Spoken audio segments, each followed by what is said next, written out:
So I watched Batman, The Doom That Came to Gotham. This was an Elseworld story written by Mike Mignola of Hellboy fame. And I apologize, I'm forgetting the artist.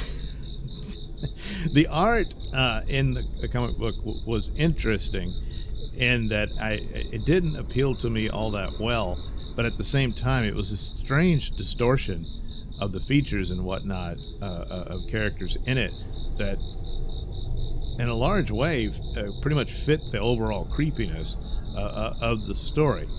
But ultimately I didn't see it as all that successful creatively. The interesting approach to it is that this sort of supernatural horror overlay of the Batman story, as opposed to, you know, Batman's a crime fighter. And certainly there's elements of horror and the supernatural plays in Batman's adventures in the proper title. And, you know, also science fiction and everything, and he's a member of the Justice League and that sort of stuff. But the idea that it would all revolve around horror elements because of of creature of the night, bat, and vampirism thrown in, you know, perhaps here and there. And of course, there's been Elseworld stories where Batman was a vampire and that sort of thing. But it was an interesting approach here of where Batman is more into the Lovecraftian world that Hellboy inhabits with Mignola's, top title. And which is interesting for him because he's admitted that he came up with the mood and tone and ideas for Hellboy while doing a Batman story way back when. And and I forget the title. Man, I'm just forgetting all kinds of important details, and I don't have the time to go and look it up. I do have the comic book. The cover's red. But you could easily swap Batman out with Hellboy and you'd have the same story and that kind of thing. So you see the templates made there. And perhaps, no, not perhaps, I think the comic book would have had more draw to it had Mignola done the art as well. With the movie, I gotta say, I liked it even more than the comic book, which is the opposite of the case of these adaptations. A lot of times they don't go very well, and some of them have been absolutely atrocious in my opinion, the Killing Joke being probably the worst they've done, certainly in the approach to adapt a comic book into film.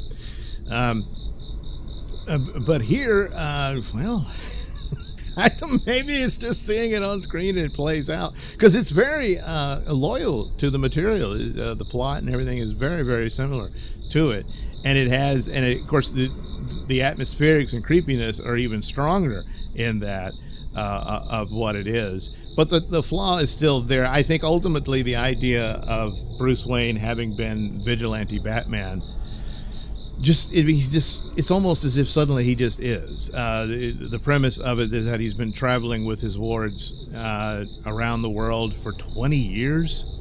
And I guess he's picked them up along the way. And his last mission here was searching for the lost Oswald Cobblepot, who was on another cruise and all this stuff.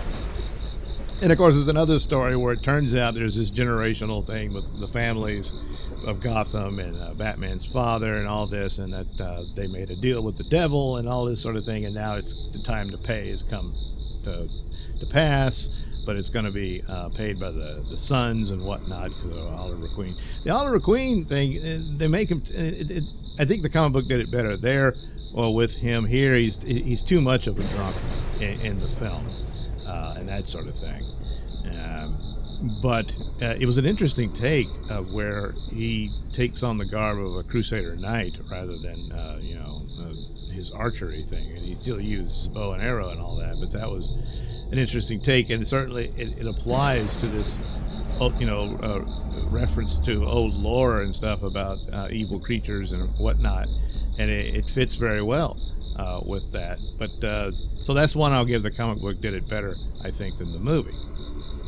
But that's the idea of that Batman, the same thing, his parents die, he just doesn't fully understand why he now does throughout the story, and it's all entwined with this supernatural curse and everything like that. But had it been where the ultimate outcome of this story might have been better, that Bruce Wayne was just this adventurer, and the bats had always haunted him, and then he finds out why at the end and all this sort of thing. Might have been better, and but of course you need the Batman costume in it.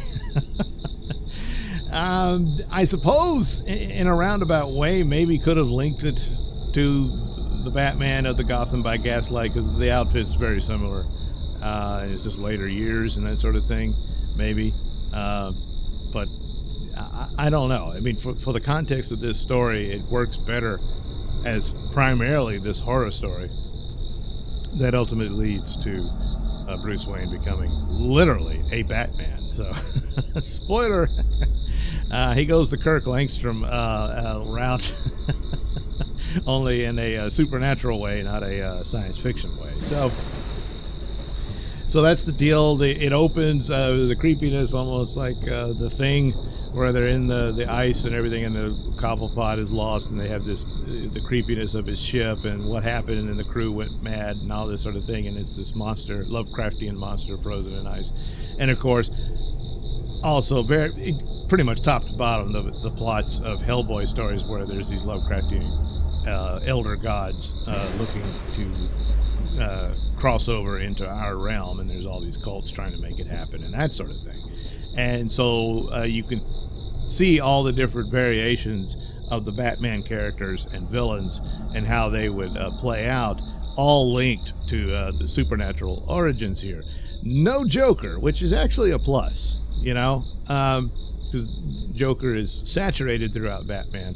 And to do a story here where, yeah, there are some of Batman's rogues here, just in different form, but the idea of the Joker making an appearance would probably be just too much, because then he's like, oh, he'd make it all about him. He's possessed by the devil or something like that, which they could have done. But here there's these different versions of the different characters, and it's like, oh, that's Mr. Freeze, and that sort of thing. Cobblepot literally becomes a penguin man walking around naked in the snow. Yeah, naked penguin. Did you think you'd ever see the day? Well, the movie takes some license here. They gender swap because it was the boys in the comic book. But, well, we got to have one of them be a girl in this one and that sort of thing. And then one of them was race swapped. I guess it was the Jason Todd character, was something like that. Can't remember. But anyway, that's pretty much the only little switcheroo in it, as I recall. But a lot of it is still more stronger in its atmospherics and appearance-wise, which is all very cool in its creepiness. Poor Barbara Gordon. And the idea is that she's the Oracle in this, and an actual oracle where she summons in spirits where they speak through her and that sort of thing. So that was really interesting. It's cool in the comic, and it's cool in the movie as well. And ultimately, Bruce Wayne's fate is to become this bat creature, who's the only one that can fight off the evil Doom that's headed for Gotham. And first Gotham, then the world, But Batman is victorious at the end. And so I understand the branding and whatnot, that you would want the Batman costume to show up in it. And then the thinking that Bruce Wayne is haunted by bats his whole life and this sort of thing. And then, this is why this was his destiny and everything, so that he would be the guy to wear the costume and stuff. But it's just, I would have thought that the mission to find Cobblepot was just a recent one, that he wasn't spending 20 years around the world. Was he running around being Batman with his Robins? It doesn't indicate any of that. So it's just like he gets home and, oh yeah, my bat costume, let me dust that off. It's been 20 years, but it's a problem. I think that's a flaw in the plotting of this story.